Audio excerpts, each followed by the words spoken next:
안녕하십니까. 8월 7일 토요일 말씀 묵상 함께 시작하겠습니다. 주님께서 또 한 주를 마감하게 하시고 또 주님을 예배할 날을 준비해 주고 계십니다. 참으로 여러 모습으로 주님께서는 말씀하시고 정말 중요한 것을 보여주시는데 우리가 이 사실을 깨달을 수 있었으면 좋겠습니다. 주님께서 우리들에게 주신 그 크신 은혜 가운데 우리가 온전히 임할 수 있기를 간절히 기도합니다. 오늘 본문은요, 로마서 2장 12절부터 16절까지 말씀입니다. 이 말씀을 통해서 주님께서 우리에게 무엇을 요구하시는지를 다시 한번 어제 본문과 연결되어 있는데요. 어제 본문과 같은 이야기, 거의 같은 이야기지만 이를 통해서 우리에게 무엇을 요구하시는지 확인해 볼 수 있었으면 좋겠습니다. 그럼 말씀을 보겠습니다.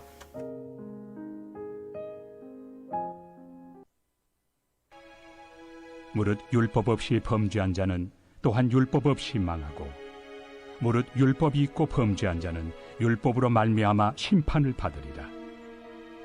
하나님 앞에서는 율법을 듣는 자가 의인이 아니요 오직 율법을 행하는 자라야 의롭다 하심을 얻으리니 율법 없는 이방인이 본성으로 율법의 일을 행할 때에는 이 사람은 율법이 없어도 자기가 자기에게 율법이 되나니 이런 이들은 그 양심이 증거가 되어 그 생각들이 서로 혹은 고발하며 혹은 변명하여 그 마음에 새긴 율법의 행위를 나타내느니라. 곧 나의 복음에 이른 바와 같이 하나님이 예수 그리스도로 말미암아 사람들의 은밀한 것을 심판하시는 그날이라. 네, 오늘 본문이 굉장히 짤막합니다. 그리고 주제로 따져도 어제 본문하고 연결돼서 거의 하나이기 때문에 많은 말씀을 드릴 거는 별로 없을 것 같습니다. 하지만 그럼에도 불구하고 오늘 본문을 가지고 이제 오해하시는 분이 꽤 많아요. 그러다 보니까 그 오해는 확실하게 풀고 우리가 묵상에 들어갔으면 좋겠습니다. 자, 바울이 지금 율법이라는 말을 쓰고 있습니다. 근데 율법이라는 말을 우리가 생각할 때 지금 우리가 가지고 있는 이 구약성경에서 가르치고 있는 바를 의미하는 거라고 생각하고 그 율법을 믿느냐, 율법을 따르느냐, 안 따르느냐가 율법이 있다, 없다라고 생각하시는 분들이 있는데 그런 의미가 아닙니다. 여기서 중요한 것은 자, 율법 없다라는 말은 이방인이란 이야기입니다. 다른 의미가 아니에요. 율법이 없다라는 말은 이 사람이 이방인이냐 유대인이냐를 따지지 않고 율법을 지키지 않는 것이 율법이 없다라는 뜻이 아니고요.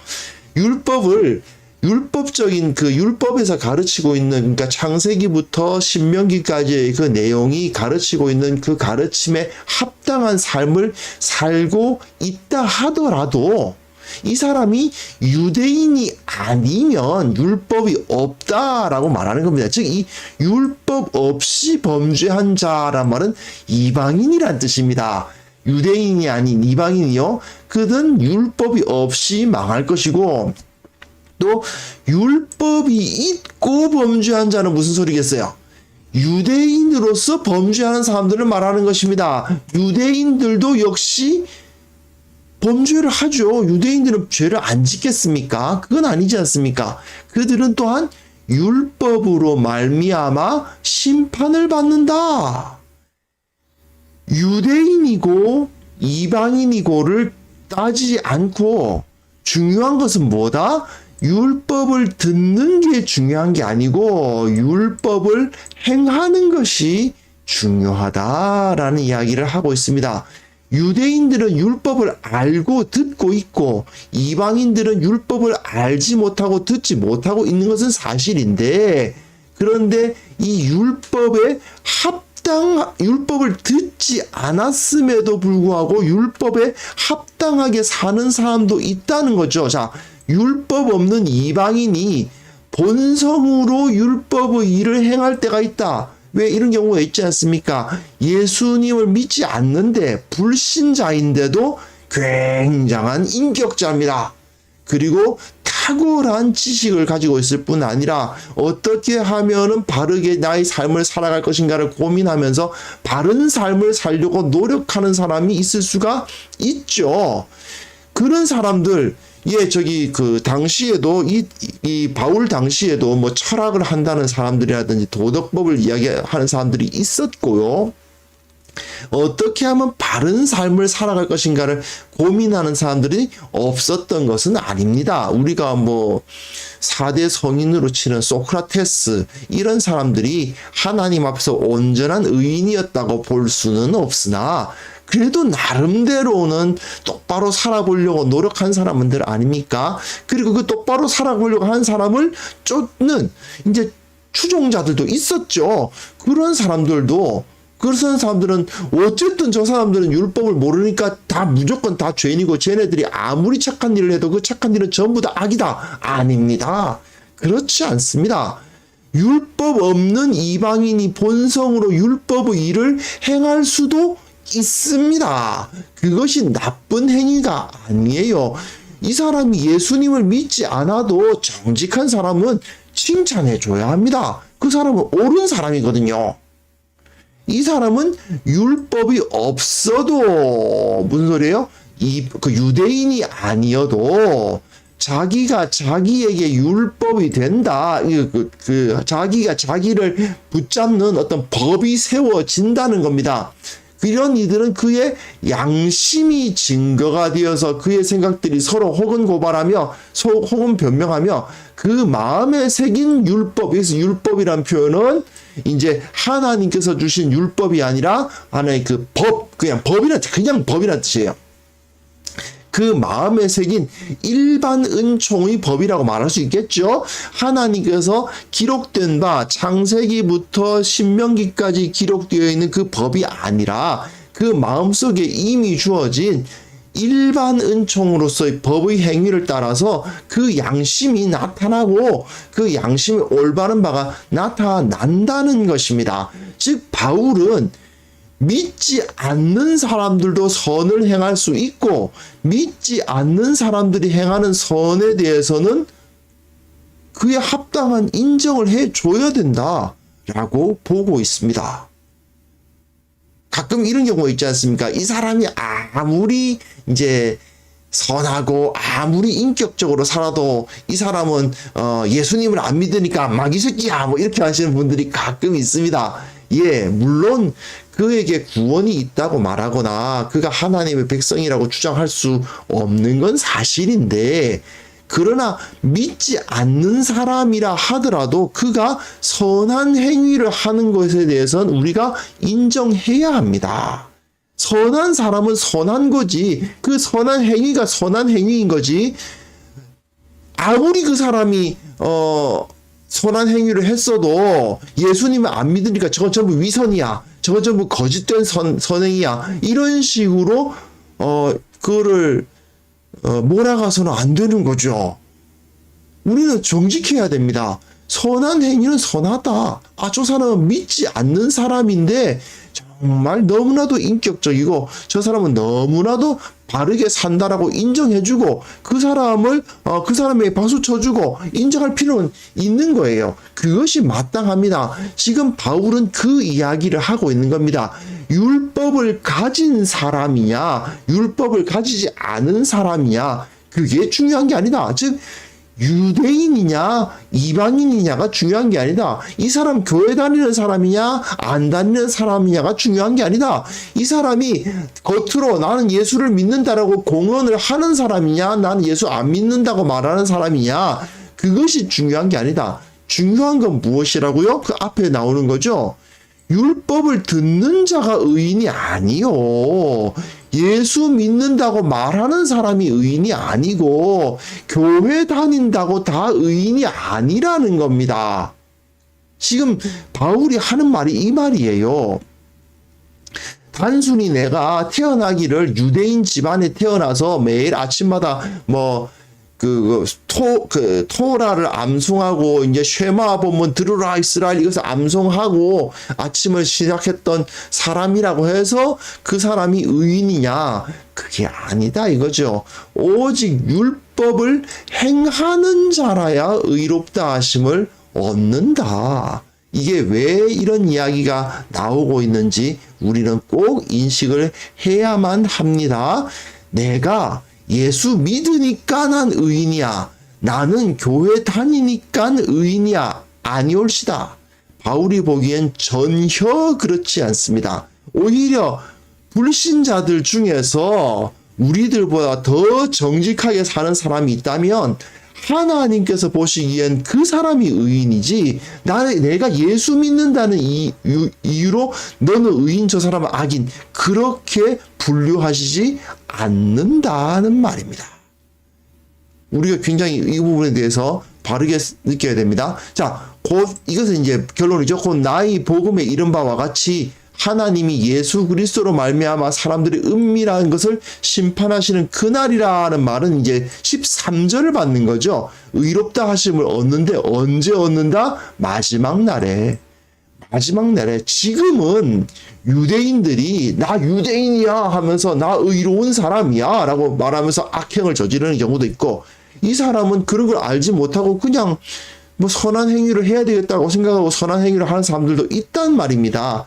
도대체 누가 진정한 하나님 앞에서 의인인지가 잘 드러나지 않습니다. 그래서 은밀하죠. 근데 그 은밀한 것이 드러나는 그때가 온다는 것입니다. 이 사람은 겉으로 보기에는 굉장히 의로워 보였지만 사실은 악인이었고, 이 사람은 예수도 안 믿고 뭐 그냥 그저 그렇게 사는 것 같았지만 사실은 남들 몰래 선한 행위를 했던 정말 훌륭한 사람이었다는 것이 드러난다는 것입니다. 예수님이 단순히 자, 지금부터 교회 다니는 사람과 교회 안 다녔던 사람을 나눈다 이렇게 쫙쫙 나누실 것이다? 아니올시다. 우리 그 성도들 중에서 그런 식으로 사고를 하시는 분들이 우리나라에도, 한국 교회도 많이 있죠. 예수님께서 다시 오시면 교회 다니는 사람과 교회 안 다니는 사람을 분류하실 것이다. 그럴까요? 아닙니다. 교회 다니는 사람이 의인이 아니기 때문입니다. 바울은 교회를 다니느냐 안 다니느냐가 중요한 것이 아니라 하나님의 말씀대로 사느냐 안 사느냐가 중요하다라고 이 바울이 말하고 있죠. 만약 하나님의 말씀을 모른다 하더라도 그 하나님의 말씀에 부합한 만한, 하나님의 말씀에 정말 딱 맞는 그런 삶을 살아간다면 하나님은 그 사람도 인정해 주실 거라 이 말입니다. 그 사람이 불교도라 하더라도 그 사람이 이제 선한 행위를 했다면 분명히 하나님께서는 인정해 주신다. 물론 그렇다고 해서 그 사람이 구원을 얻을 수 있다. 그거는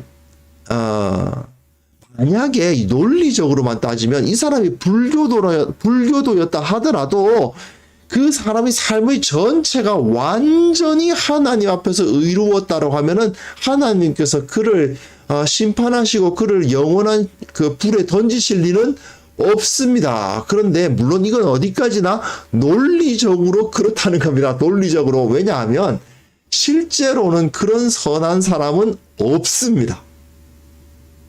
무슨 이해가 되시죠? 이 사람이 불교도였다 하더라도 정말 아무런 티도 없고 흠도 없이 살았다면은 이 사람을 하나님께서 과연 그 영원한 심판에 던지시겠는가? 그렇지는 않다라고 결론을 내려야 됩니다. 그러나 현실적으로는 그런 사람은 없죠. 예, 없습니다. 나중에 나옵니다만은 이 세상에는 의인은 없습니다.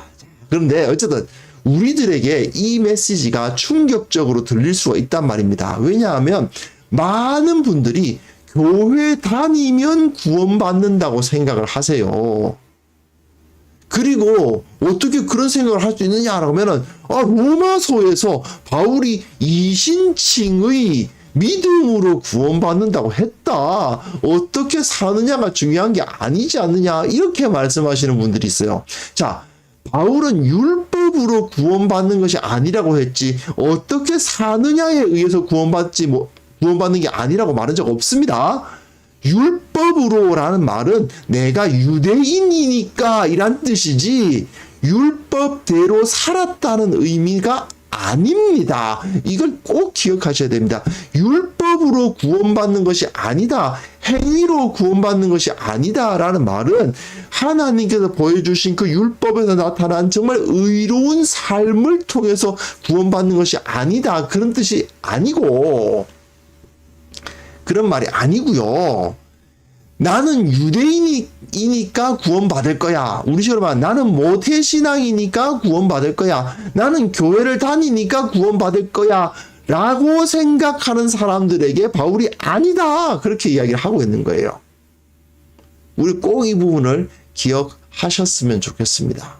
이게 용어가 왔다 갔다 하다 보니까 좀 헷갈리는 면은 없지 않습니다만은, 그러나 바울이 진짜 하고 싶어 하는 말이 무엇인지를 우리가 분명하게 알아야만 됩니다. 바울은 믿지 않는 자라 하더라도 선한 행실을 가지고 사는 사람들은 하나님께서 인정해 주신다는 식으로 이야기를 해요. 하지만 물론 그런 사람들이 없지요.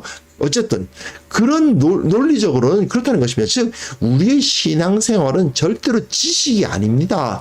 우리의 신앙생활은 실천으로 이루어집니다. 매일의 삶의 영역에서 예수님을 따르려고 노력하는 사람들, 말씀대로 살려고 노력하는 사람들이 하나님께 영광을 돌리는 거지, 나는 그냥 그리스도인이야, 난 교회 다녀, 난 예수 믿으니까 구원받을 거야, 이렇게 생각만 하고 있으면 구원받느냐? 아니올시다. 이런 잘못된 구원관을 우리가 갖고 있지는 않았는지 우리가 정말 반성해보고 점검해 보아야 됩니다. 혹시 나는 정말 성경적인 구원관을 갖고 있었는가 한번 돌이켜 보시고요. 나는 어쩌면 삶은 받쳐주지 않으면서 나는 구원받았을 거야, 왜? 나는 교회를 다니니까, 이런 식으로 안일하게 생각해 오고 있지 않았는지 정말 깊이 반성해보고 우리 자신을 돌이켜볼 수 있었으면 좋겠습니다. 함께 기도하는 시간, 이 말씀대로 기도하는 시간 갖겠습니다.